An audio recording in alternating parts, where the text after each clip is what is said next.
Je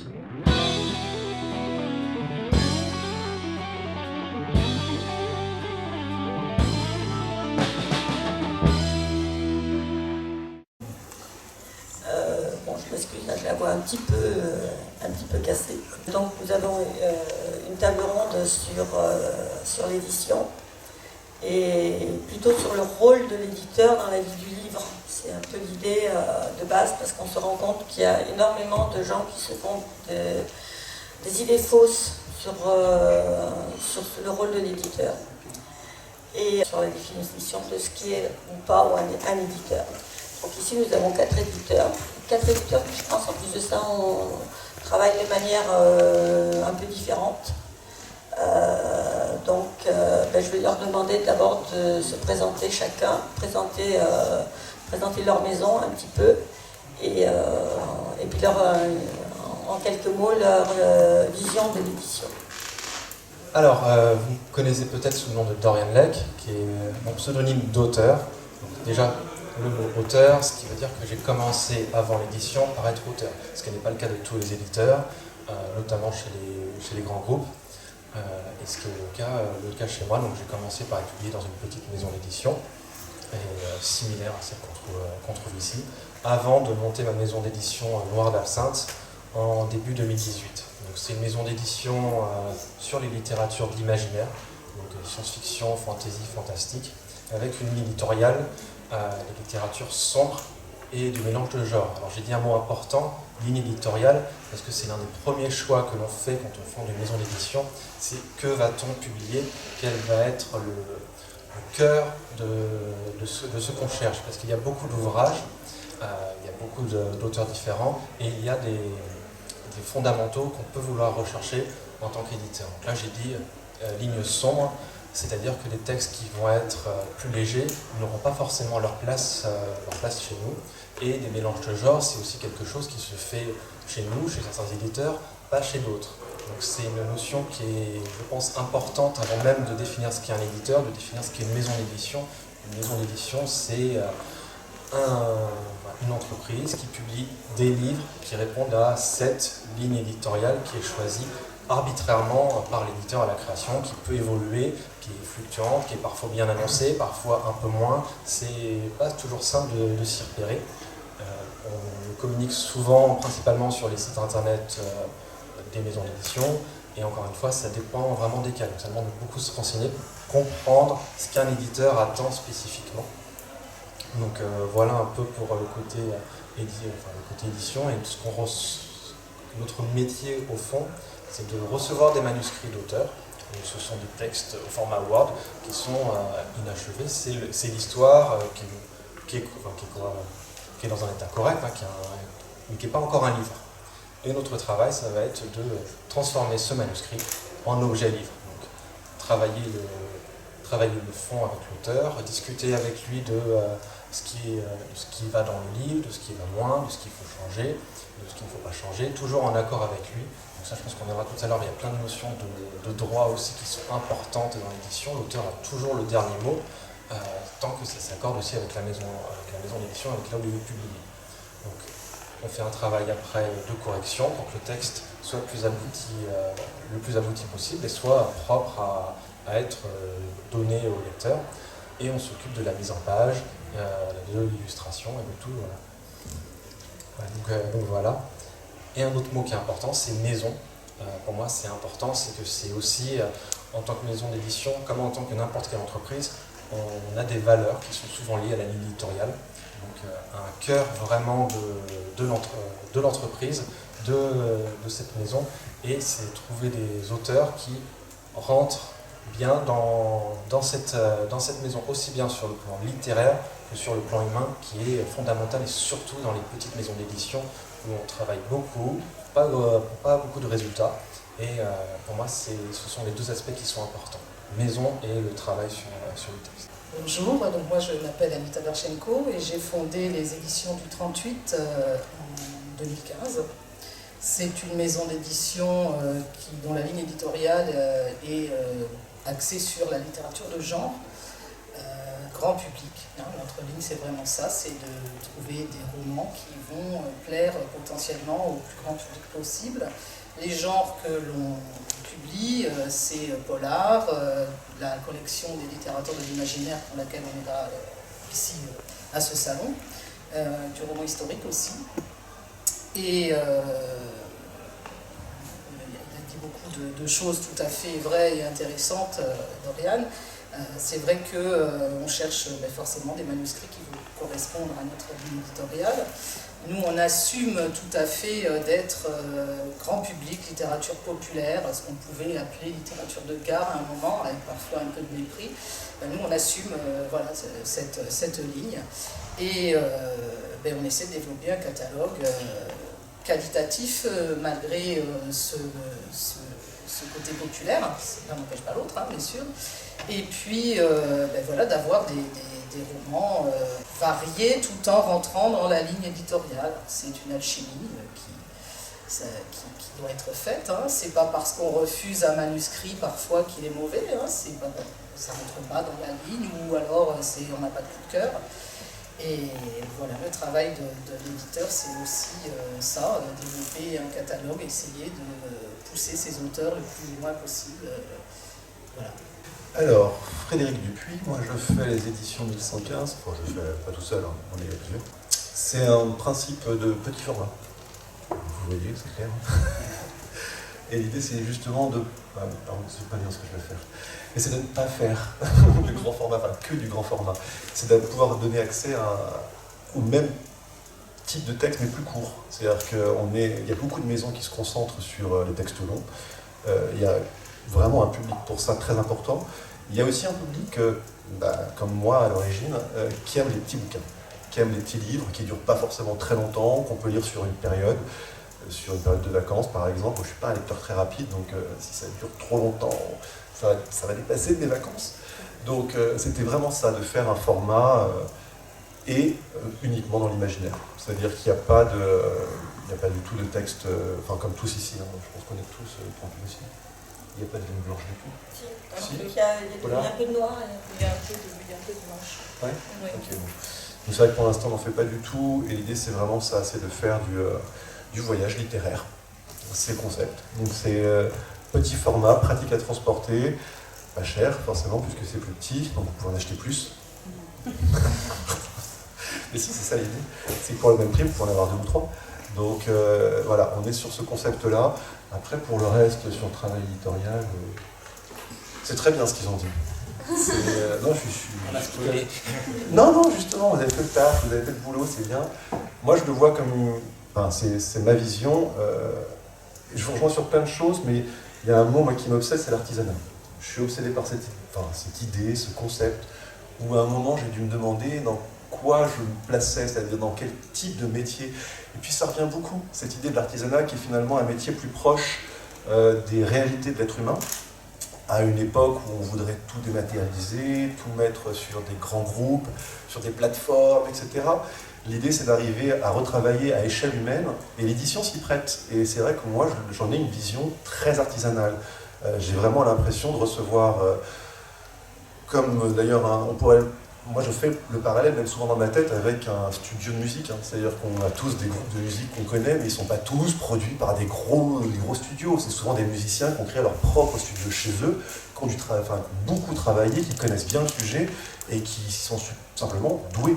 Et c'est vrai que moi, ça fait 25 ans que ça m'obsède le bouquin et la littérature, donc forcément, j'ai eu le temps de faire mon parcours. Et arrivé à un moment où j'ai voulu en faire un travail, je l'ai vraiment vécu comme ça, en me disant... J'ai mon studio maison, j'ai exactement l'idée de la musique que j'ai envie de faire, qui est une musique, des petits morceaux, pas de la pop non plus, mais de l'indé, oui, du rock indé, soft mais sympa, qui bouge, qui soit justement des formats courts, et je trouve que c'est un peu comme des... Voilà, je fais le parallèle assez facilement avec le studio de musique, mais en version livre. Voilà. Bonjour, Jérôme Beau, édition Armada. Donc, notre maison d'édition, c'est les genres de l'imaginaire, tous genres confondus, que ce soit science-fiction, fantastique, fantasy. Nous existons depuis 2013 Donc nous faisons principalement des romans, des textes, et nous avons aussi une collection de l'artbook graphique. Donc concernant le rôle et le travail de l'éditeur, je souscris tout à fait à ce qu'a dit Dorian. Pour moi, un éditeur doit accompagner les textes. Et je pense qu'un éditeur doit toujours refaire travailler les textes qu'il reçoit. Même si c'est un bon texte, il y a toujours moyen de le refaire travailler pour qu'il devienne un peu plus bon, pour qu'il devienne meilleur. Personnellement, c'est ma vision des choses. Je crois aussi qu'un éditeur doit prendre des risques dans son métier. Donc c'est pour ça quelque chose qui me déplaît un peu, qui est à la mode, c'est ce qu'on appelle l'impression à la demande, qui peut paraître fabuleux. C'est-à-dire en gros, l'impression à la demande, qu'on imprime un livre ou qu'on en imprime 1000, c'est le même prix. On va payer pareil. Alors que dans l'impression traditionnelle, si on n'imprime pas un certain nombre de livres, le livre, il va nous revenir, il va être hors de prix. Le problème avec l'impression à la demande, si ça paraît bien, c'est que d'une part, ça ne permet pas de faire des livres-objets, ce que tout amateur de livres aime. Par exemple, des couvertures à rabat, des couvertures recto-verso, des papiers un peu texturés. Ça ne permet pas de faire ça. Et comme on peut imprimer très peu de livres, la maison d'édition, on va dire, ne prend aucun risque quand il publie un auteur. Ce qui fait qu'on va... Et avec ça, le travail éditorial, souvent, ne suit pas. Parce que faire travailler un texte, ça demande du temps. Quand vous voyez des petites maisons d'édition, ce n'est pas le cas ici, qui ont 6 mois d'existence et ont 58 bouquins de publiés, derrière, il y a des chances qu'il n'y en ait pas. Mais encore une fois, comme c'est de l'impression à la demande que ça ne coûte rien, vaut mieux, c'est une politique, vaut mieux publier 50 livres par an qui ne va pas se vendre, ou très peu, on ne prend pas de risque. S'il y en a un qui marche, c'est le jackpot. Alors que passer par un imprimeur traditionnel, c'est prendre un risque. Parce que ça a un coût, parce que ça veut dire que que l'éditeur croit en son auteur, investit, prend un risque, est prêt à faire imprimer 200 ou 500 exemplaires de son roman. Ça prouve à l'auteur qu'il est suivi. Et enfin, dernier conseil que je donnerai plutôt aux auteurs à la recherche d'une maison d'édition, une maison d'édition sérieuse ne vous fera jamais rien payer. Ça, c'est effectivement quelque chose d'extrêmement important. Voilà. C'est un peu ce qui m'a motivé, moi, au niveau de créer cette table ronde. C'est que je me rends compte que finalement, il y a énormément de jeunes auteurs qui sont prêts à payer pour se faire éditer et qui pensent que c'est normal. Et ils sont tout contents parce qu'on leur a envoyé un contrat sur un manuscrit qu'ils ont envoyé il y a 15 jours et qui voit arriver une facture de 700, 1000 euros, 2000 euros, 3000 euros des fois. Il y en a qui ont vraiment les dents très très longues. Alors là, tout de suite, je pense qu'on peut dire qu'il va encore mieux passer par l'auto-édition. Ça coûtera au moins cher. Juste pour finir, il y a plusieurs types. Il y a effectivement l'éditeur qui va vous dire votre roman nous intéresse, mais bon voilà, on vous demande 500 euros pour la couverture, on vous demande 2000 euros pour la correction, etc. Et il y en a d'autres un peu plus filous, entre guillemets, qui va vous dire votre bouquin est fabuleux, on le prend. Par contre, il faut que vous nous en achetiez 100 exemplaires ou il faut que vous nous ameniez 100 commandes pour qu'on le sorte. Et là, ça revient au même. C'est des escrocs, c'est au mieux des prestataires de services, mais c'est certainement pas des éditeurs. Et à ma connaissance, je ne connais aucun éditeur qui va vous faire payer, qui fait du bon boulot. Tu as soulevé le problème justement de la prise de risque. Et ça me semble effectivement quelque chose d'important, pas seulement vis-à-vis du public, je pense le fait que l'éditeur ait fait cette prise de risque, ça veut dire effectivement qu'il croit à son auteur, mais je pense que c'est également valable même si certains peuvent trouver facile de se faire, justement, de se faire de s'éditer, faire éditer par des gens qui n'ont obligé de payer, mais de se dire qu'en tant qu'auteur, qu'un éditeur mise sur vous, sur votre texte, c'est aussi extrêmement valorisant. Et je pense que pour vous aussi, la prise de risque, c'est aussi une manière qu'il faut calculer. Toi, Fred, la prise de risque, tu l'évalues comment dans le rapport à l'auteur et au livre?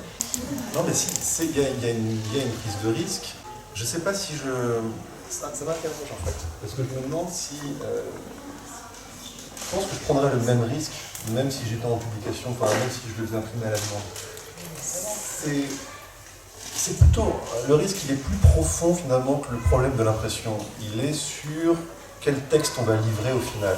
Le risque, il est là. C'est-à-dire que moi, je suis très content de voir des gens revenir et nous dire que justement, ils ont aimé, j'ai envie de dire, le produit, c'est-à-dire le produit, mais celui qu'ils ont choisi, le texte qu'ils ont lu, et qui leur a donné confiance en notre travail. C'est-à-dire se dire, j'ai pris du bon temps, j'ai fait un vrai... le contrat a été, il a été rempli, et j'ai pas vu de faute, j'ai pas vu de coquille, c'est propre, c'est bien mis en page, voilà, c'est du bon boulot, et qu'ils aient envie de revenir. Le risque, il est là, parce que même si je fais... que j'ai du stock moi ou que je l'imprime que à la demande, finalement ça ne change pas grand chose, que ça sera le même livre sur la table, qu'une fois qu'il sera mis en vente, de toute façon c'est l'image que je vais donner de la maison, c'est ce qu'ils vont avoir comme contact avec la maison, avec le texte. S'il est mauvais, il vient en bas. Donc c'est une question pour moi de confiance, c'est-à-dire que j'estime que le lecteur qui veut acheter un livre a confiance, en tout cas donne sa confiance à l'éditeur en se disant il a fait le boulot. Il a fait le boulot de sélectionner les textes, de choisir les meilleurs, de prendre le haut du panier, la crème, et d'en faire quelque chose de beau, que je puisse en plus avoir chez moi et qui pète dans ma bibliothèque. Bon ben voilà, l'idée c'est ça, c'est d'en faire un objet. Donc je reviens à l'artisanat, désolé, j'ai un problème avec cette idée. Mais j'ai l'impression, oui, comme on a des artisans bijoutiers, voilà, quand on a un artisan peintre, c'est pareil, il peut faire des miracles chez vous. Voilà, on peut faire des miracles chez vous avec des bouquins, maintenant savoir si... Bon, le problème de l'impression que j'entends. Et moi, c'est vrai que je prends aussi ce risque des stocks. Mais je suis encore plus tordu que les autres parce que moi, j'ai un rapport au stock. C'est-à-dire que j'ai du stock parce que j'en ai besoin, psychologiquement, et je n'arrive pas à le laisser aux autres. Donc j'ai besoin d'avoir des livres. Voilà, c'est comme ça, j'ai besoin de les voir, j'arrive pas à prendre de distributeurs, la plupart des éditeurs ont des distributeurs, moi je n'y arrive pas, parce que je n'arrive pas à les lâcher. Donc bon, c'est presque une relation organique. Mais c'est pas obligatoire. Je fais le pont. Voilà. Un peu de réponse à Anita. Oui, voilà, parce que je me retrouve dans l'obligation de défendre l'impression à la demande. C'était pas mon envie au départ, mais pourquoi nous on a choisi l'impression à la demande et contrairement à ce que disait Jérôme, je suis désolée, mais en fait en impression à la demande, on peut faire des belles couvertures. Parce que nous on n'utilise pas forcément, on peut faire des couvertures cartonnées, des couvertures à rabat et on peut choisir des papiers. Nous, on a choisi l'impression à la demande parce qu'au départ, on est plutôt tourné vers le numérique. On a créé les éditions du 38, on publiait essentiellement en numérique. Et puis, on a eu envie de proposer plus de formats aux lecteurs. C'était une demande à la fois des lecteurs, des auteurs. Et d'une façon éthique, en fait, on s'est tourné vers l'impression à la demande parce qu'on ne voulait pas avoir des stocks. On ne voulait pas avoir des livres qu'on aurait imprimés en grande quantité ou même à 200, à 300 exemplaires et qu'on serait obligé de pilonner après parce que dans nos locaux, de toute façon, on n'a pas de quoi garder des stocks. Donc, Une parenthèse sur le pilon, parce que c'est vrai que ça alimente quand même aussi la réflexion.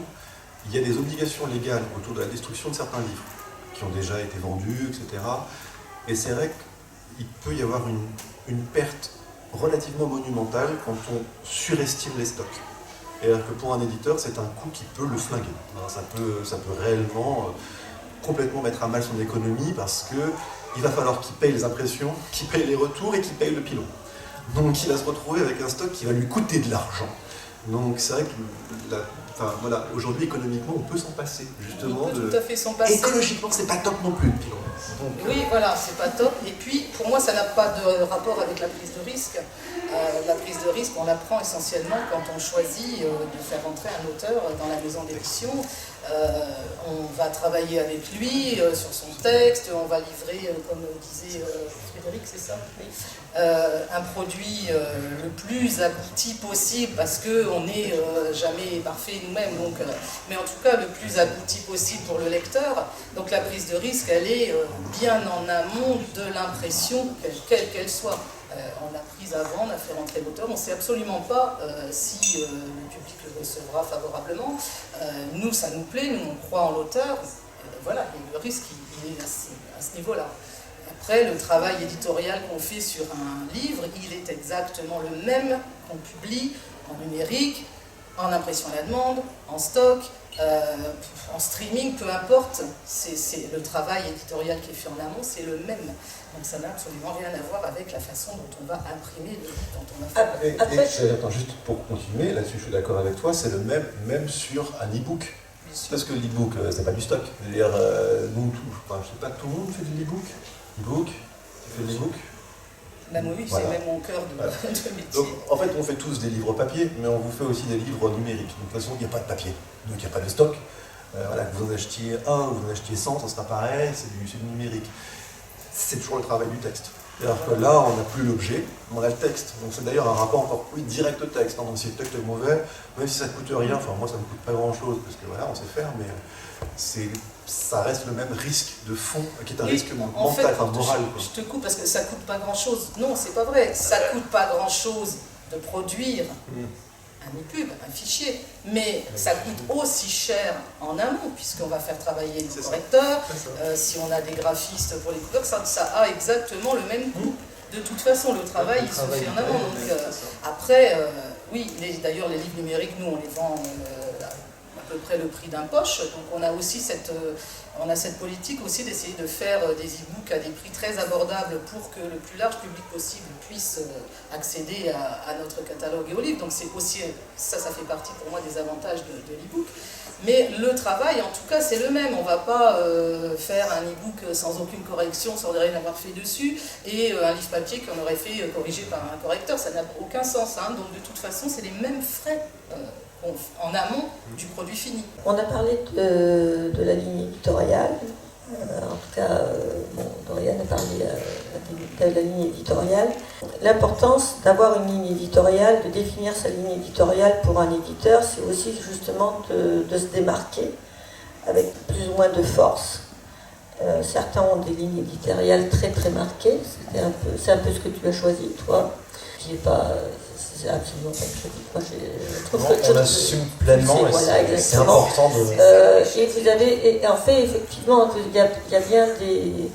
On se rend compte ici, puisqu'on a quand même 4 maisons qui ont à chaque fois leur caractère, oui, exactement. Et que la ligne éditoriale, c'est vraiment important et qu'il ne faut pas avoir peur justement de trouver la ligne éditoriale. Et je trouve un peu bizarre d'ailleurs qu'il y ait dans certains sites de présentation des maisons, il n'y ait pas cette... il y a des fois l'endroit où envoyer les manuscrits, et quand vous n'avez pas de ligne éditoriale associée à l'envoi de manuscrits, c'est suspect. Alors le plus suspect pour reconnaître un éditeur qui n'est, à mon avis, pas un éditeur, c'est quand le site s'ouvre sur justement « Envoyez-nous vos manuscrits ». Voilà. En général, un éditeur commence par essayer de vendre ses auteurs et ses livres. C'est simple, tu mets le business en premier. C'est quoi ton business? C'est prendre des manuscrits, c'est de vendre des livres. Voilà, exactement. Par contre, donc, juste un petit mot sur quand tu parles de ligne éditoriale, je ne suis pas tout à fait d'accord avec toi. Par exemple, dans mon cas, je n'ai pas de ligne éditoriale. Ma ligne éditoriale, c'est l'imaginaire dans sa globalité. Oui, c'est une ligne, il n'y a aucune spécificité. Par exemple, en fantasy, on a autant de la dark fantasy que de la fantasy normale que de la romance. Les livres que je publie, c'est des livres en tout qui m'ont plu. pour des tas de raisons diverses ou autres. Et ce qui fait que, par exemple, ça me permet de publier un auteur comme Jacques Boireau, qui est un auteur malheureusement décédé, qui pour moi est une plume magnifique, qui a été refusé par toutes les maisons d'édition parce qu'il était trop littérature générale pour la SF et trop SF pour la littérature générale. Voilà. Et pour moi, c'est un auteur fabuleux. Et il n'y a aucun rapport entre ce texte-là et, par exemple, Wake the Dead, qui est un hommage aux teen movies horrifiques, qui ne se prend pas au sérieux, mais qui se lit d'une manière avec le coca d'une main et les pom-poms de l'autre. Il n'y a pas forcément besoin d'avoir ça, pareil, tout dépend des maisons d'édition. Chaque maison d'édition a ses caractéristiques, ses choix, ses envies. Voilà. Mais en fait, quand tu dis, Carmel, que tu n'as pas de ligne éditoriale, c'est Carmel, une ligne éditoriale, parce que justement, tu es sur l'imaginaire, alors que, par exemple, la plupart du temps, quand on tombe justement sur des maisons qui ne sont justement pas des maisons, il n'y a pas de ligne, c'est-à-dire que vous pouvez leur envoyer autant un livre de recettes, l'annuaire téléphonique, ils l'imprimeront. Voilà. C'est fabuleux. Exactement. Voilà. Donc la ligne éditoriale, elle peut être extrêmement très marquée comme celle de Dorian, elle peut être plus ouverte comme la tienne. La tienne aussi est finalement très ouverte, même si tu ne prends pas de fantaisie. Voilà. Là-dessus, c'est que la ligne éditoriale, c'est aussi l'identité de la maison d'édition. Et Armada, c'est peut-être pas une ligne éditoriale qui est purement définie, mais il y a une identité. Et quand on tombe sur des livres de la maison d'édition, on sait, ce livre, c'est un livre du 38, c'est un livre noir d'absinthe, c'est un livre 11-15, on le sent, on le sait. Et ici... Pardon ? C'est 1115. 1115, on m'a dit 1115 tout à l'heure, moi je disais 1115 et puis c'est 1115. C'est la question, faites le jeu. Bon, il y a des maisons d'édition, l'identité, même le nom, on n'arrive pas à le savoir. Mais bon, globalement, moi il y a le format des livres. Voilà. Mais on sait vraiment quand on voit un texte, on sent souvent, et ça on se ressent aussi entre éditeurs, c'est qu'il y a des fois des manuscrits qu'on peut recevoir et on dira va voir tel éditeur, parce que c'est la même littérature, c'est le même genre, mais c'est pas la même sensibilité. Et ce que Luce disait, c'est sur ces, on va dire, éditeurs, ce sont même pas des prestataires de services où il y a marqué en gros soumettez votre manuscrit. Et c'est l'important, et qu'on voit des lignes et des lignes de romans ou de poèmes qui n'ont rien à voir ensemble, on sent qu'il n'y a pas d'identité, que c'est vraiment, non, c'est pas une marque. Alors c'est un mot affreux, marque, mais c'est aussi le concept. On a l'impression d'entrer dans un centre commercial. Mais c'est ça, mais pas dans la boutique de telle entreprise. Et c'est important. Et la ligne éditoriale, elle peut être plus ou moins définie. Je sais qu'il y a des maisons comme La Volte, par exemple, leur ligne éditoriale, c'est surprenez-nous, on est un peu entre, c'est des textes très particuliers, c'est pas évident à appréhender. Mais pourtant, elle est là, et il y a une identité qui est forte et qui peut parfois changer d'un genre à l'autre, d'une littérature à l'autre. On n'est pas, ça peut être du coup de cœur, mais il y a cette identité forte. Et je pense que ça passe aussi par les valeurs. C'est qu'en tant qu'éditeur, on défend des valeurs. C'est-à-dire que les livres qu'on publie, ils ont des messages qui sont plus ou moins marqués, plus ou moins engagés, mais il y a toujours un fond. C'est que l'auteur transmet quelque chose. Il transmet des valeurs. Nous, on est une maison qui est ouvertement féministe. On a des textes qui sont clairement engagés. On a des textes où on a des personnages féminins forts et ce ne sera pas un message clairement féministe. Mais quand on creuse, c'est important. Et il y a c'est des valeurs qu'on défend haut et fort, et tous nos auteurs, il n'y en a pas un qui ne défendent pas ces valeurs à un niveau ou l'autre. Et ça, je pense, c'est très important. Et c'est quelque chose qu'on transmet au public. On a aussi une responsabilité là-dessus. Et ça, on n'aura pas ça dans la littérature, ce n'est pas la littérature, dans ces éditeurs, prestataires de services généralistes, il n'y a pas tout ça. Ça, je pense, c'est important. C'est juste, toi, tu mets pas de genre sur ton livre. Tu sais, de la fantastique. On a des collections. Alors, c'est vrai, on a fait des collections. Au tout début, on en avait 3 ou 4. On avait des périodes, on va dire. Donc, il y avait du contemporain, il y avait du futuriste et il y avait du passé. Mais on peut avoir du passé qui sera de la science-fiction, qui se passe dans le passé, on le mettra dans le passé. On n'avait pas voulu mettre ah, c'est de la SF, c'est de la fantasy, Voilà. c'est de la high fantasy, et on mélange les genres. Donc, Et c'est justement ça, c'est ça que je voulais dire, c'est qu'on en arrive, qu'on en discutait avec Frédéric Veil de Mimos, avec Jérôme, tout le monde est d'accord, même Mu, tout le monde en fait a viré les notions de catégorie pour vous dire ça c'est de la fantasy, ça c'est de la SF. Parce qu'il y a un moment où ces genres n'ont plus trop de sens, je crois pour tout le monde, parce que justement on entend bien que soit on vous dit clairement que c'est de la fiction, et on est clair là-dessus, c'est de l'imaginaire, on ne vous raconte pas la vie de quelqu'un qui a existé, ou en tout cas c'est pas sa vie. C'est pas de l'autobiographie, c'est pas du témoignage, c'est pas en fait, d'ailleurs ni un travail d'historien pur et dur, c'est de la fiction.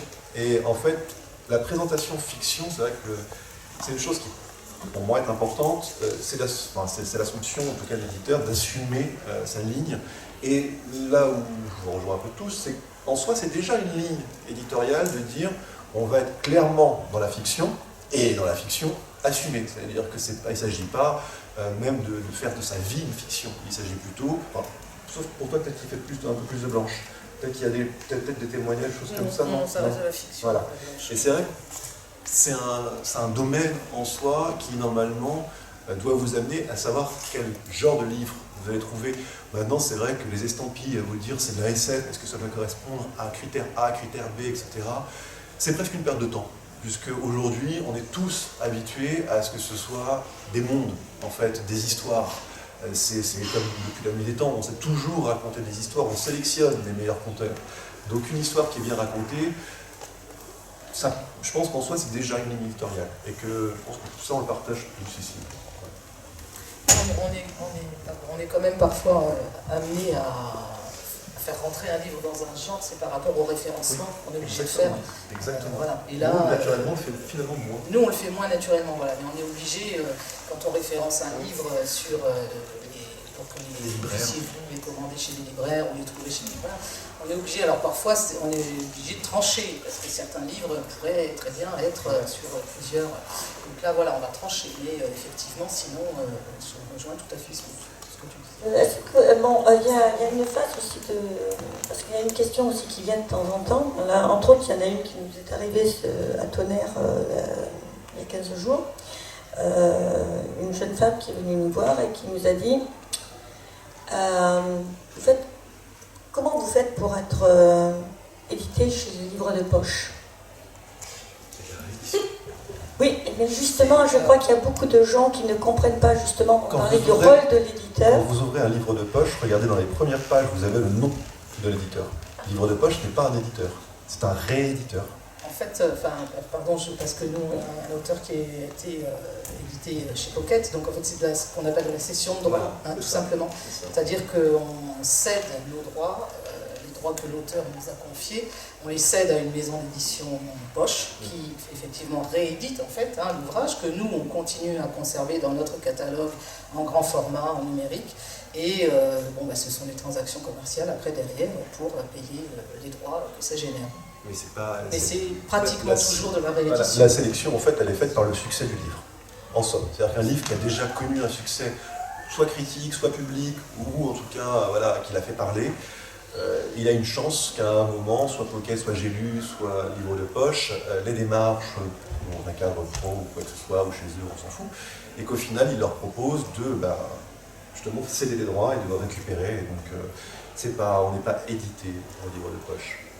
Voilà, exactement. Et, mais il y a des éditeurs qui sont plus ou moins actifs justement dans la recherche de ce genre de session. Et pareil entre autres pour les traductions, parce que ça marche un petit peu de la même manière pour les traductions. Est-ce que tu peux justement nous parler un petit peu du rôle de l'éditeur dans ce domaine-là, toi, puisque tu as déjà des auteurs qui sont traduits et qui sont passés en livre de poche. Tout à fait. On a donc un auteur qui est passé en poche et on a un auteur qui est traduit en allemand notamment. Donc en fait, essentiellement, on cherche, nous c'est comme ça que ça se passe au 38, on contacte les éditeurs poche et on leur propose certains de nos titres qui fonctionnent très bien, qui se vendent très bien, qui plaisent beaucoup. Donc on me dit, voilà, c'est peut-être pertinent de le publier en poche si ça vous plaît. Voilà, après on rentre dans... Pareil, eux aussi font une sélection, hein, c'est pas parce qu'on leur envoie un roman qui a énormément de ventes qu'ils vont forcément le vendre, hein, mais enfin forcément le prendre. Et pour les traductions, c'est un petit peu le même genre de démarche. Il faut d'abord trouver un traducteur qui va traduire le roman, donc en tout cas c'est en allemand pour du polar. Et ensuite, avec cette traduction, on démarche des éditeurs allemands. Tu fais des bourses, des choses comme ça Non, on n'a pas, pour le moment, on n'a pas encore fait. Pour le moment, on a travaillé avec notre traductrice. Et bon, là, on est en démarchage pour trouver un éditeur en Allemagne, mais rien n'est abouti. Voilà, c'est essentiellement là, nous qui proposons, quand on pense qu'il y a peut-être une possibilité, donc on démarche. Et là, on n'est plus tellement dans le rôle de l'éditeur sur le travail du texte, on est plus sur c'est plus presque du travail commercial. C'est du travail de commercial, mais c'est du travail qui finalement est très important parce que c'est un travail que finalement l'auteur, lui, ne peut pas faire. Parce que par exemple, les éditeurs de poche ne traitent jamais avec l'auteur. Ils traitent essentiellement avec l'éditeur. Avec l'éditeur, voilà. Et puis c'est vrai que, c'est-à-dire que comme on propose nous-mêmes les titres, forcément c'est des titres qu'on aime, sur lesquels on a travaillé, on croit en l'auteur, donc ça nous est plus facile forcément de le présenter, d'en parler, de montrer tous les aspects positifs. Donc là aussi, c'est la continuité quand même finalement du travail qu'on a fait sur le roman, parce que c'est forcément des romans des auteurs avec lesquels on a noué une relation d'équipe assez importante. Donc c'est intéressant, puis quand on aboutit, on est fiers. J'allais dire que moi j'ai pas d'intérêt à passer au livre de poche. Je crois que c'est évident. Est-ce que parmi le public il y a des questions éventuellement? Oui. Vous aviez commencé d'évoquer le pilon, les choses généralement, donc je vais faire. Ah, le pilon, oui. C'est la destruction des livres. Oui, non, ça je sais, mais comment ça se passe On doit, en fait, c'est des organismes qui font ça, il faut leur demander le certificat en retour, comme quoi les livres ont été détruits. Parce que on doit avoir la preuve que les bouquins ont été détruits. Bon, après, qui envoie beaucoup son stock au pilon? Je crois qu'il y a plus grand monde qui le fait. Donc, parce que justement, on se débrouille pour ne pas avoir à le faire. C'est économiquement, mais il y a des... En fait, c'est peut-être une légende urbaine. Moi, je ne travaille pas dans les grandes maisons parisiennes. Voilà. C'est ça, c'est que les grands éditeurs, en fait, ont une politique qui est très particulière, qui est l'invasion des stands, enfin des librairies. C'est-à-dire qu'en fait, ils vont surimprimer très largement le livre par rapport à ce qu'ils espèrent vendre, simplement pour remplir le maître linéaire et pour être là pendant un certain temps. Et ensuite, les bouquins, il y a une partie du stock qui est pensée pour être détruit. C'est-à-dire que oui, c'est pas très écologique d'acheter ces livres dans des très grandes maisons. Ça, dans le pilon, ça concerne surtout, à mon avis, les grandes maisons d'édition qui ont des diffuseurs-distributeurs et dû aussi au fonctionnement du livre en France, qui est quelque chose d'assez unique et spécifique. C'est-à-dire, quand on est un diffuseur-distributeur, l'éditeur va faire son programme. Il va dire, en mai, je sors tel livre. En janvier, il va voir son diffuseur-distributeur, il va lui dire, en mai, voilà mon programme, voilà ce qui sort. Lui va envoyer ses vendeurs aux librairies, va proposer le livre et va en placer. C'est-à-dire, il va revenir à l'éditeur et il va dire, ton livre, on en a placé 1000 exemplaires ou 2000 exemplaires. Il va même pas le proposer, il va l'imposer. Oui. Parce que les grands éditeurs imposent les livres aux libraires. Ouais. On appelle ça les offices. Voilà, j'en ai aussi à venir. Donc, ce qui fait que l'éditeur, il sait en janvier qu'il faut qu'il imprime 2000 exemplaires, par exemple, de son livre qui sont rendus. Donc, il imprime 2000 exemplaires. Le distributeur, merci, on en a placé 2000, tu nous dois tant. Et après, il attend. Donc, il sait que potentiellement, il a 2000 ventes. Et après, donc si son bouquin sort en mai, en juillet, août, septembre, il y a ce qu'on appelle le retour libraire. C'est-à-dire, les livres qui n'ont pas été vendus par le libraire reviennent à l'éditeur. Et donc il sait, en août ou septembre, s'il a effectivement vendu 2000 exemplaires, ou s'il a un retour de 1999 exemplaires. Voilà. Oui, 20 extrêmes, malheureusement pas si extrêmes que ça, parce que pour les petits éditeurs, il y en a beaucoup qui se sont cassés là-dessus, parce que pour un diffuseur-distributeur, d'un petit éditeur, c'est à la limite tout bénef. Quand par exemple tu as un magnifique distributeur qui publie par exemple un auteur ultra connu ou le Goncourt, c'est souvent qu'ils vont voir que les commerciaux vont voir le libraire et lui disent: ah, tu veux combien? Tu veux 50 exemplaires ou tu veux 200 exemplaires du dernier Goncourt? Ah ben non, je ne peux pas te le faire. Ou alors, je te le fais, mais tu me prends 50 exemplaires de telle maison d'édition, dont le libraire n'a strictement rien à foutre. Et qui ne déballera même pas. C'est pour ça qu'il y a certaines maisons d'édition spécifiques dans les genres de l'imaginaire qui voient débarquer le dernier bouquin de l'homme politique à la mode.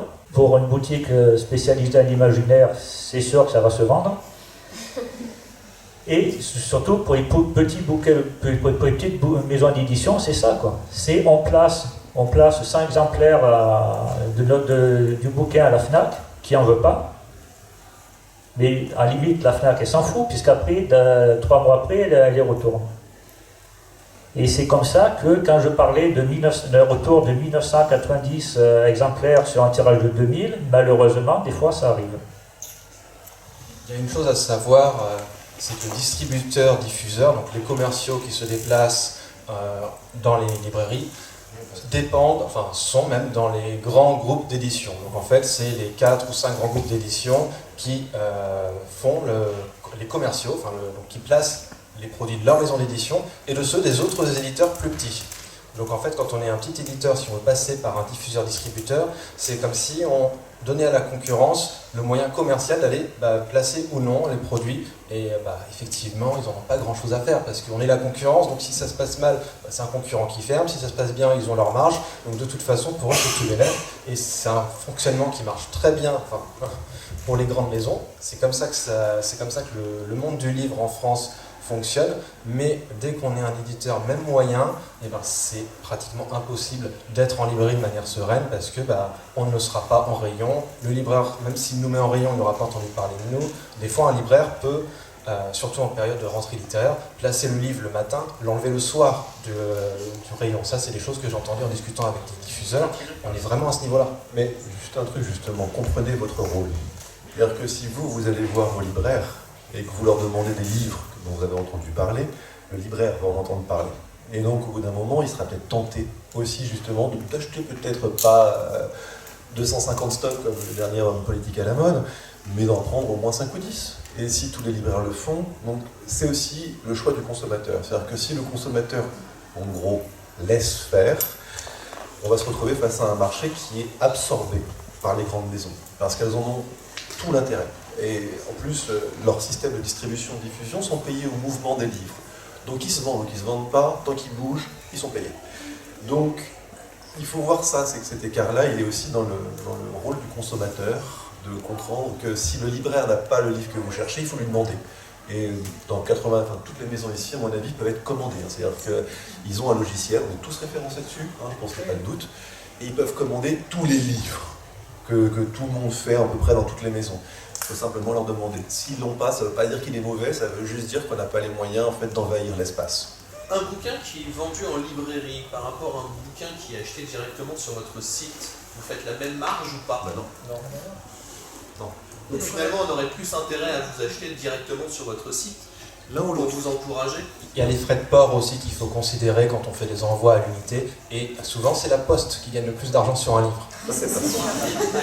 C'est pas faux, et c'est pour ça. Mais en même temps, moi, je facture. De toute façon, mes tarifs de facturation sont les simples. S'ils sont commandés en librairie, le libraire doit me payer la même chose que le client qui commande sur Internet. C'est des frais fixes. Donc en fait, tout le monde paye la même chose. Donc pour vous, en tout cas, alors ça dépend après. Le libraire, je ne sais pas s'il le prend à sa charge, les frais de port. Normalement, non. Il les refacture au client. Moi, le but, c'est que le résultat soit exactement le même pour le client s'il devait payer les frais de port. il les paierait comme sur le site. Donc pour vous, ça ne ferait pas de différence, pour moi, ça en fera une. C'est le site, évidemment, on n'a pas la part libraire en fait, à régler, quoi. Mais dans ce cas-là, si on achète sur votre site internet, les libraires... Tu veux absolument acheter sur notre site, c'est bien ça, non, c'est bien, vas-y, continue. À tout ça, non, mais ils seront... Si on décide, on va dire au démarrage, de faire la nique aux grandes sociétés et aux grandes maisons d'édition, et qu'on décide de passer par vos sites internet oui, pour bah qu'il y ait plus de marge. Les grandes maisons d'édition, c'est pas les libraires, c'est pas le même combat. C'est-à-dire que les libraires doivent continuer à exister, on en a besoin. Et donc, je suis d'accord pour commander sur les sites, je suis d'accord pour commander chez les libraires, je ne suis pas d'accord pour commander chez Amazon. Je le redis, je ne suis pas d'accord pour commander chez Amazon. Mais ça, c'est un autre débat, et en même temps, si vous achetez déjà de près ou de loin à l'éditeur ou au commerçant du quartier, c'est déjà vachement mieux. C'est déjà un bon point, donc après... Oui, c'est vrai que c'est bien aussi sur le site, mais il ne faut pas faire disparaître les libraires non plus. Le rôle du libraire, c'est un peu le même rôle qu'un salon comme celui-ci. Normalement, c'est celui de faire... c'est l'intermédiaire entre le lecteur et le livre, et l'auteur et le livre. Donc, c'est une vitrine. Une librairie, ça sent meilleur qu'un écran. Ça a une ambiance, quoi. Anita, tu veux dire quelque chose? Non, enfin, c'est clair que quand une maison d'édition se lance, par exemple, ça peut être très intéressant de le commander en direct, en fait, puisque on n'a pas la part libraire, qui pour certains libraires est quand même vraiment très importante, malheureusement. La FNAC, ça coûte cher. Et pas que la FNAC, parce qu'il y a des libraires de la région parisienne qui demandent 38% quand même. Voilà, c'est comme la FNAC quasi. Voilà, donc c'est sûr que c'est un encouragement, bien sûr, pour aider l'éditeur, mais idéalement, moi je rejoins tout à fait ce que dit Frédéric, c'est vrai que c'est bien de faire vivre aussi le libraire. Après, dans le cas en tout cas des éditions du 38, et je pense aussi dans le cas de mes collègues, il faut quand même impérativement venir sur le site internet pour regarder notre catalogue, parce que de toute façon il ne sera pas en librairie, et ce sera une commande au libraire, donc il faut aussi avoir la patience de le recevoir. Donc allez le commander en disant voilà, tel auteur, tel titre, telle maison d'édition, c'est super ce qu'ils font, et c'est vrai que plus on parle de nous au libraire, voilà, mieux c'est. Enfin de nous, de nos auteurs, quoi, surtout. Parlez-en entre vous des bons bouquins que vous avez lus. Quand vous avez eu une bonne expérience, partagez-la. J'aimerais un point aussi qui complète les libraires, et on n'y pense jamais, ce sont les bibliothèques. Les bibliothèques, c'est gratuit pour l'emprunt dans la plupart des communes, et quand on demande un livre qui n'est pas, le bibliothécaire doit le commander à son libraire local. Donc on a la même marge en tant qu'éditeur qu'avec un libraire, c'est la même chose. Et en plus, ça ouvre des droits pour les auteurs derrière, parce que l'emprunt en bibliothèque, il y a des sociétés de gestion collective, on appelle ça, je ne vais pas aller dans le détail parce que c'est large, mais qui font que les auteurs qui s'y inscrivent et qui ont la démarche, ils peuvent toucher des rémunérations annuelles là-dessus, parce que c'est considéré, c'est pris en compte par l'État selon le nombre d'emprunts. Donc, si vous n'avez pas le budget pour mettre 15 ou 20 euros dans un livre, demandez-le à votre bibliothèque, empruntez-le, et en plus il sera vu derrière. Et ça marche très bien, et là il n'y a pas les histoires de retour, et c'est un très bon compromis qui est gagnant pour tout le monde. Nous, c'est ce qu'on fait. Enfin, souvent, quand on lit des enfants, si on a un livre qu'on a mis, on va à la bibliothèque, après on a c'est dans un petit village, une petite ville, donc du coup on discute beaucoup. Ou alors quand on veut un livre, on leur dit on aimerait bien celui-là. Est-ce que vous avez pensé l'acheter ou pas? Il y a des bibliothèques qui attendent, je crois, d'avoir 2-3 demandes identiques. Donc au pire, vous envoyez vos amis, quoi. Non, mais après, ça Il y a la tour de rôle. Voilà. Et puis même dans les petites communes, en principe, les bibliothécaires sont, pour avoir fait Lyon et un village nul en Haute-Loire, ils sont vachement plus à l'écoute, quoi. Ouais. Nous, ils sont ravis de savoir, parce qu'ils ne connaissent pas forcément tout, ou alors ils connaissent pas les bouquins que la libraire, sans tirer sur le libraire, que leur a conseillé, et du coup, ça. C'est arrivé l'année dernière quand on est revenu. On a une question. Cercle vertueux, c'est bien. On a une question sur... Moi, j'ai une question sur justement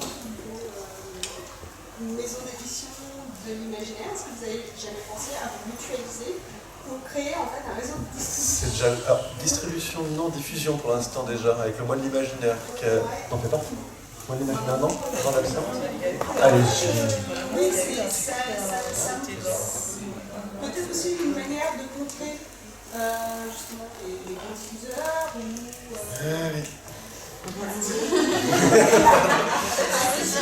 la mutualisation mais il faut savoir que la mutualisation dans l'imaginaire est 10 fois plus prégnante et présente que dans la blanche. C'est impressionnant. Si vous allez sur les stands de blanche, tout le monde se tire dans les pattes, tout le monde se tire la bourre, tout le monde essaye en fait de voler le chaland du voisin. Il n'y a pas du tout de collaboration. En revanche, dans l'imaginaire, je ne sais pas d'où ça vient. Je ne sais pas si c'est lié peut-être même au choix de la fiction. Est-ce quelque chose de plus... Je sais pas. On devrait faire une étude psychanalytique là-dessus, il doit y avoir un truc, mais ça marche mieux. Ça veut dire que... Alors, ça ne veut pas dire qu'on n'est plus concurrent, mais ça veut dire qu'on est conscient d'être considéré comme des mauvais genres. D'avoir en fait d'être les mauvaises herbes du jardin. Voilà, c'est dans toutes les communautés pareil en fait. Dès qu'une communauté est agressée. La blanche, tout le monde, c'est de la vraie littérature, l'imaginaire, c'est du sous-genre, c'est pour les enfants. Voilà, mais non, donc, il y a des adultes qui lisent le dès lors en fait que tu ostracises des gens, ils finissent par former un groupe en marge, et un jour ce groupe arrive et il défonce tout. Voilà, ça fait. En tant qu'éditeur, c'est quoi votre avis sur le prix unique du livre en France? Au début, moi j'étais, quand j'ai commencé, parce que c'est un truc unique vraiment d'ailleurs, c'est le prix unique du livre, mais c'est unique même dans tout le système commercial français. Il n'y a pas d'autres produits comme ça où il n'y a pas du tout. J'ai entendu des explications économiques profondes qui m'ont quand même fait entendre que c'était une bonne chose. Parce que justement, ça permet... C'est là où je suis nul, hein. Je ne saurais pas vous retranscrire parce que j'ai trouvé ça super clair quand je l'ai lu et écouté après, en me disant « oui, ça c'est clair », mais tu saurais peut-être mieux quelqu'un à l'aide. Moi je peux intervenir là-dessus parce que on m'a expliqué d'où ça venait justement en cours d'édition, j'ai eu de la chance. C'est qu'il y a eu une époque, pas si lointaine que ça, où on voyait l'hypermarché comme le grand danger pour le livre, pour le libraire. Et c'est ça, c'est par rapport au marché anglo-saxon, en fait, les prix, il y a eu des éditeurs qui se sont fait vraiment laminer. Et en fait, ça veut dire que protéger justement le livre. Les hypermarchés, ce qui se passait à l'époque, c'est que les hypermarchés comme les Carrefour ou autres voulaient attirer les classes supérieures dans les hypermarchés. Donc ce qu'ils ont fait, c'est qu'ils ont installé des coins livres. Parce qu'ils se sont dit que ça n'a aucun intérêt économique direct de mettre un coin livre dans un hypermarché. Parce que ça prend beaucoup de place, ça n'a pas des marges extraordinaires, le linéaire serait mieux investi pour faire des biens de consommation courante, pas du livre. Mais l'idée était de faire venir dans les périphéries les classes intellectuelles supérieures, on va dire, ou les CS+. Donc c'est vraiment l'idée, et comme ça, ils ont aussi les livres. Et de brader les livres, de les faire à -20, -30%, ce qui posait souci aux libraires. Donc ça, c'est la loi Lang vient de là. C'était pour protéger les libraires et les commerces de proximité contre ces hypermarchés qui étaient vus avant comme le diable, bien avant Amazon. Hein. Aujourd'hui, on rigole bien de voir les Carrefour et les Auchan comparés aux géants Amazon. C'est plus du tout les mêmes thématiques. Là, on est vraiment sur les géants américains. Donc la question est différente. Et la naissance du prix unique du livre vient de là. Et elle permet effectivement de ne pas avoir la concurrence. On dise, oui, les moins 30% libraires, et on va reprendre moins 30% supplémentaires parce qu'on voit les gens les vendre à moins 30%. Et ça fait que la petite édition n'existerait pas sans le prix unique du livre, je pense, parce que je vois pas comment on pourrait concurrencer les grands groupes qui sortent des tirages d'un 5 000, 10 000 ou plus, et où ils ont des prix unitaires sur le livre. C'est ce dont on parlait tout à l'heure par rapport à l'impression allemande. C'est rien le livre papier, c'est pour ça qu'ils font des tirages aussi énormes, c'est des économies d'échelle. Et là, ils pourraient casser, les grands éditeurs, ça les embêterait déjà beaucoup, ce serait difficile pour eux, mais ils pourraient casser les prix. Nous, c'est pas possible. Et justement, si on regarde le système économique, c'était justement ce qui était comparé en Angleterre et en France, parce que c'est un côté au bloc de la Manche, malgré le Brexit, on s'en fout, il y a un sort complètement différent pour le marché du livre, et les professionnels du livre en Angleterre, c'est beaucoup plus compliqué qu'en France, pour ne serait-ce que justement avancer économiquement. Et en plus, la librairie a pratiquement disparu. Chez les Américains, c'est pareil. Il faut faire des fois 100 km pour avoir une librairie. Donc là, toute la chaîne en fait, qui est impactée, c'est vraiment une façon de protéger la chaîne du livre et d'empêcher, d'ailleurs, d'être sûr aussi que normalement tout le monde a sa part. Parce qu'elle est calculée à l'avance. C'est-à-dire qu'en amont, on doit se dire, je vais devoir payer l'impression, la correction, le graphisme, je vais devoir payer l'auteur, je vais devoir payer le libraire. En fait, on doit prendre toutes les... Je dois me payer, accessoirement. C'est toute une réflexion. Normalement, le tarif, il est fait sur cette grille-là. Donc, si elle est respectée, tout le monde est payé. Et tout le monde a sa part du gâteau. En revanche, c'est vrai qu'on peut avoir des marchés où la part du gâteau, on a l'impression qu'elle va toujours au même endroit, quoi. Et que là, on a un déséquilibre qui est complet. Donc bon, je crois que c'est peut-être un peu étrange, ça va être un petit peu compliqué à cerner, mais je crois que c'est une belle protection du marché du livre en France. On a cette chance. Et entre autres, nous, on n'a pas les tarifs de la Poste. Dites-le à vos postiers. En revanche, effectivement, c'était une protection contre Amazon parce que oui, mais maintenant c'est justement parce que beaucoup de gens commandent sur Amazon en croyant payer moins cher qu'en librairie. Pourquoi vous payez un centime chez Amazon de livraison? Vous n'avez jamais posé la question? Il y a interdiction légale de ne pas faire payer les frais de livraison voilà. en France. Ils ont trouvé en fait à contourner le principe de on doit vous faire payer les frais de livraison, ils vous font payer un centime. Comme ça, ils sont dans la loi. Et la loi française, c'est français. Hein. La loi française dit clairement on n'a pas le droit de vendre un livre sans frais de port. Mais après, la loi... C'était les moins de 5, soit les moins 5%, soit le frais de port. Il n'y avait pas une interdiction de faire... Ah si, tu peux avoir des frais de port, ils sont obligatoires. Parce qu'il y avait cette question des moins 5% quand la loi est passée, non, justement. C'est de choses. Tu peux faire après, tu es gagnant. Si tu fais plus les frais de port et que tu fais les 5%, c'est toi qui perds de l'argent. Amazon, ils Et du coup, quand on commande chez Amazon un livre, alors moi par exemple, en imaginant je ne le fais pas, mais si tu le fais en fait, moi ils vont te dire qu'il y a du stock alors qu'ils n'en ont pas, ils vont te facturer, ils vont l'encaisser, ensuite toi tu vas faire réclamation potentiellement à moi alors que je leur ai rien demandé, je ne suis pas référencé chez eux, et ensuite si tu réclames, ils vont te rembourser parce qu'ils n'ont pas de stock. Donc tu vois, ils ont été chercher des informations sur les sites libraires. Mais moi, j'ai pas de connexion avec Amazon et je n'en veux pas. Je les ai toutes fermées. Enfin, au début, j'ai regardé, j'ai dit oulala, non merci, fermé, terminé, je veux pas. Donc, j'ai repris mes billes, mais ils continuent à mettre tous les livres qu'on sort, ils apparaissent sur Amazon parce qu'ils vont chercher les infos ailleurs et ils créent du stock virtuel. Oui, ça ils le font pour tous les produits. Oui, sauf qu'en fait, sur Amazon, ils peuvent éventuellement aussi prendre un vendeur tiers. C'est-à-dire qu'ils vont passer éventuellement par une librairie. J'ai des livres sans intermédiaire, où en fait c'est marqué que c'est vendu par Amazon, et puis j'en ai 2 ou 3, je me suis dit, mais ils sont marqués indisponibles, alors qu'ils ne m'en ont pas. Je sais où sont mes stocks, c'est moi qui les ai. Donc je sais qu'ils sont pas. Ah non, mais voilà, c'est clairement du mensonge, alors qu'on leur a rien demandé en plus. Là, tu soulevais le cas des vendeurs tiers. Il faut savoir que dans certains livres, justement, qui sont référencés sur Amazon, quelquefois, pour un livre à 14 €, vous allez vous trouver avec 38 € de frais de port. Et parce qu'en fait, le vendeur tiers, il est aux États-Unis. Le livre, il est en France, mais il faut venir aux États-Unis pour vous l'envoyer. Oui. Voilà. Bonjour, je voulais vous demander, donc vous avez travaillé dans l'édition, quelles études vous auriez fait, je sais pas si... Ne faites pas d'études. Nos parents sont derrière. Faites des études, et après faites de l'édition. Non, vas-y, Ouais, enfin, alors bon, moi pour avoir eu des stagiaires venant de différentes formations, je conseille assez facilement la licence pro édition, que je trouve beaucoup plus applicable au travail dans une maison d'édition que le master d'édition. Pas de master. Voilà, pas de master, parce que, alors, effectivement, au niveau littérature, c'est très pointu, c'est des études extrêmement intéressantes, le master d'édition. Mais après, c'est pas ce qu'on va vous demander dans une maison d'édition. Il va falloir quand même une certaine adaptabilité et puis vraiment connaître le terrain en fait. Et pour en avoir parlé avec plein d'anciens, de vieux éditeurs, tout le monde le dit. C'est-à-dire que tous les éditeurs qui ont 30-40 ans de bouteille vous diront pas les gens qui sortent de fac. Il nous faut des gens qui ont fait vraiment des licences pro. Des licences pro, voilà. Ça c'est près de métier. C'est vraiment c'est le métier.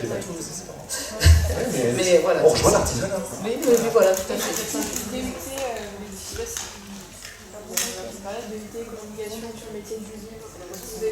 Alors là, non, j'ai pas. Alors, nous avons parmi les bénévoles du salon des jeunes filles qui ont fait le métier du livre et qui pourront éventuellement vous en parler. Entre autres, il y en a une jeune femme qui fait 2 mètres de haut, donc elle est facile à repérer. Alors, elle s'appelle Amandine, elle est adorable. Et là-dessus, elle pourra vous tuyauter puisqu'elle est en train de terminer ses études. Et je vais vous dire si elle est en train de finir ses études là-dedans, qu'elle est allée au bout, elle n'en a pas une très bonne opinion.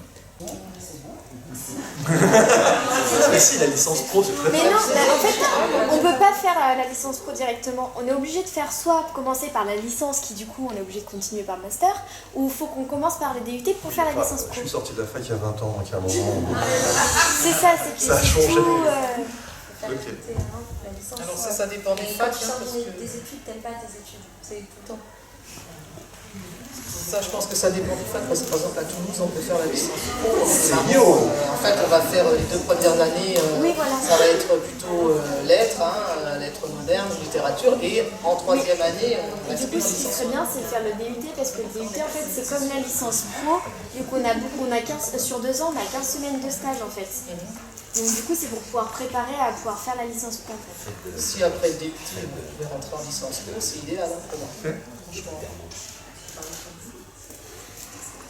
Non mais il faut avoir les mains dans le cambouis. Les filières métiers du livre, édition, tout ça, ça existe en alternance? J'ai entendu que vous aviez pris des stagiaires, mais est-ce que vous avez des alternants de question? Bah, en fait, ça existe. Moi, je ne travaille pas avec des personnes en alternance, mais ça existe. Ça, c'est très bien aussi, évidemment. L'alternance, c'est qu'en fait, il faut pas rester dans la... En fait, il y a vraiment un cursus universitaire qui est extrêmement théorique, qui se rapproche de l'histoire de l'art, de l'histoire de l'édition, même du travail de l'édition. Ça va donner des chercheurs, ça va pas donner des éditeurs, ça va pas donner en fait des gens qui vont être la tête dans le guidon, ils savent pas faire en fait. Quand ils n'ont pas cette vision en fait du métier, ils ont une vision très distanciée, très théorique. C'est pas du tout ce que va chercher un éditeur. Il a besoin de quelqu'un qui travaille, quoi, qui mette les mains dans le moteur. C'est pas la même approche.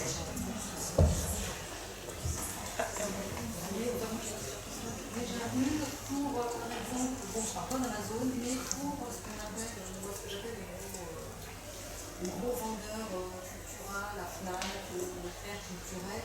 C'est français. Oui, c'est français. Mais quelle est votre position en tant que petit éditeur si effectivement on va chez eux pour faire la promo sur des bouquins? Parce que si c'est la même chose, quasiment aussi mauvais que Amazon, c'est Non, ce sont des libraires, déjà dans les espaces culturels, dans les culturas, et qui sont aussi souvent ouverts sur les petites maisons.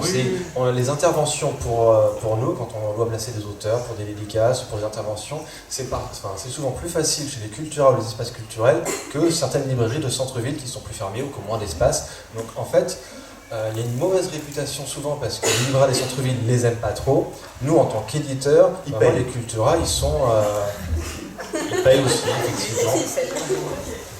Parce que c'est vrai que les libraires directement, c'est pas toujours facile. Voilà, il y a des libraires qui ne payent pas. Donc bon, ça ne représente que 25% en moyenne, 15-20%, mais ça dépend. Mais, des fois, il y a des mois où on se dit, il m'en manque là. Voilà. Mais non, la FNAC de Citre, moi en plus, commander de Citre, ils sont au bout de ma rue, j'ai même pas les frais de port, donc allez-y. le dépôt est à 1 minute à pied. Mais c'est vrai que non, c'est des grands groupes, mais ils sont français, ils respectent la chaîne du livre, ils respectent les tarifs, ils payent, et ils font un bon boulot aussi de mise en valeur, donc non, moi j'ai pas de problème non plus. Enfin, je crois pas que... Non. Ils sont, après oui, ils savent que c'est des grands groupes. Je veux dire, vous le ressentez bien sur la facture que c'est un gros groupe, quoi, ils ont pris leur part. Il y a comme un trou, mais normalement on calcule, c'est-à-dire qu'en fait d'ailleurs, je pense qu'on est tous là, le calcul c'est sur les talons FNAC, vu que c'est celui qui coûte le plus cher, enfin en gros, en fait quand on calcule la marge libraire, on la prend sur le haut, donc FNAC. C'est combien va nous coûter la FNAC, et ensuite, voilà, si on peut négocier moins de frais avec d'autres petits libraires, c'est cool, quoi. Mais il faut aussi que les libraires vivent.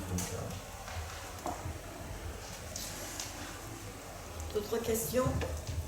On va conclure. Concluons. En fait, je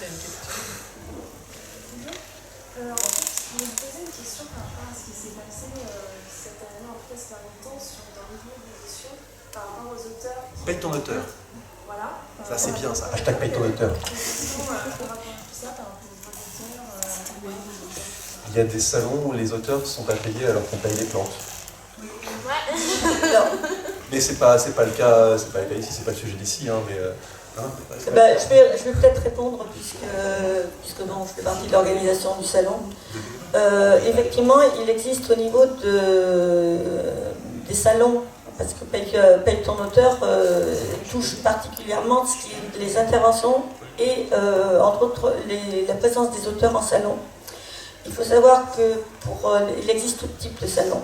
Il y a des petits salons comme celui-ci qui est organisé par une bande d'amateurs passionnés qui ne touchent que quelques miettes de subventions et qui essayent d'équilibrer ses comptes avec la buvette et la location de stands à des éditeurs. C'est ce qui nous finance. Le plus gros de notre financement, il faut l'avouer, c'est la buvette et les stands d'éditeurs. Non mais vous avez été très bien parce que la buvette a été dévalisée à midi.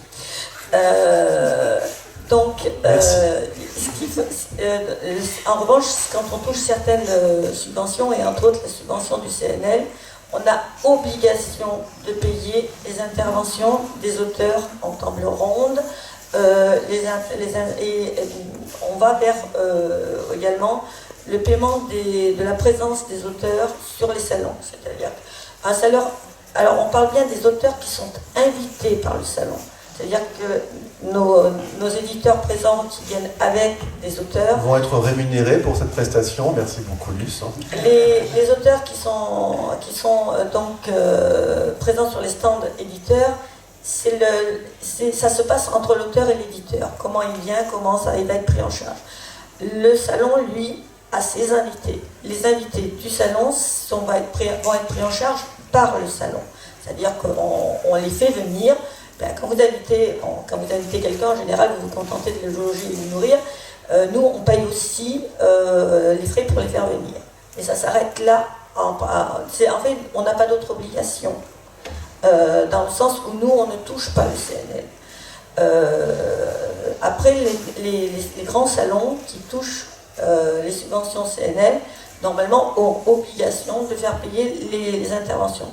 Nous, depuis que le salon existe, on propose aux auteurs des tables rondes, c'est à eux d'accepter ou pas.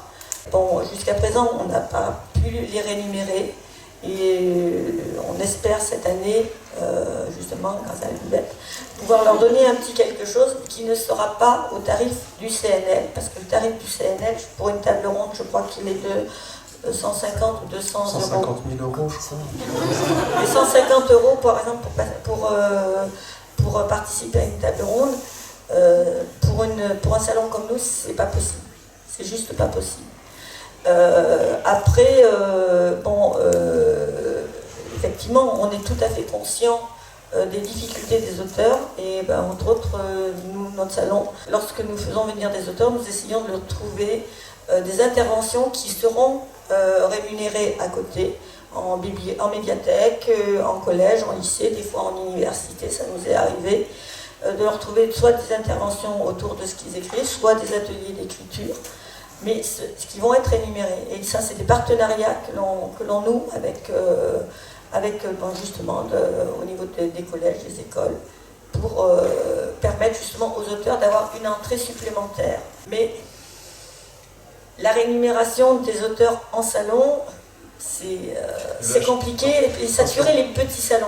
Après, il y a des choses qui sont absolument, effectivement, on a parlé des plantes vertes, c'est d'ailleurs là que ça a démarré. Ça s'est déclenché à Livre Paris.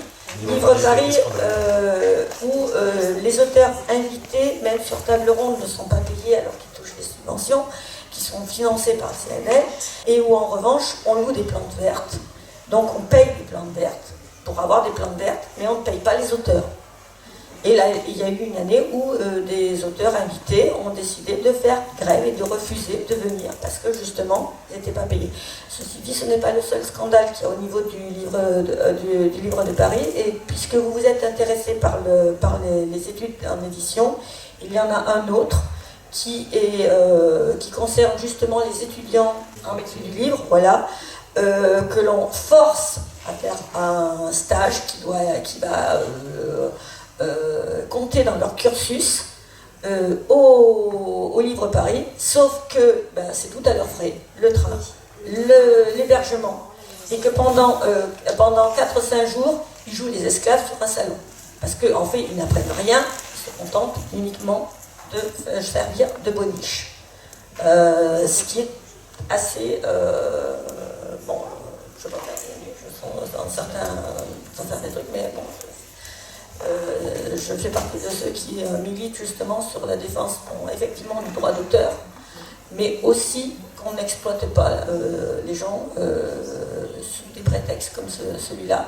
Surtout que bon, quand on pense justement à l'argent, parce que ce n'est plus des salons du livre à ce niveau-là, ce sont des marchés de l'édition extrêmement puissants, avec énormément de finances en route. Et finalement, ceux qui gagnent le plus, c'est ceux qui les organisent, c'est même pas les éditeurs qui sont dessus, parce que en fait, tous les auteurs, les éditeurs qui viennent là-dessus, ils essayent juste de rentrer dans leurs frais. Voilà. Ce qui n'est pas facile, vu que tout est fait pour que ça coûte de manière absolument épouvantable. Quelqu'un ou une autre question?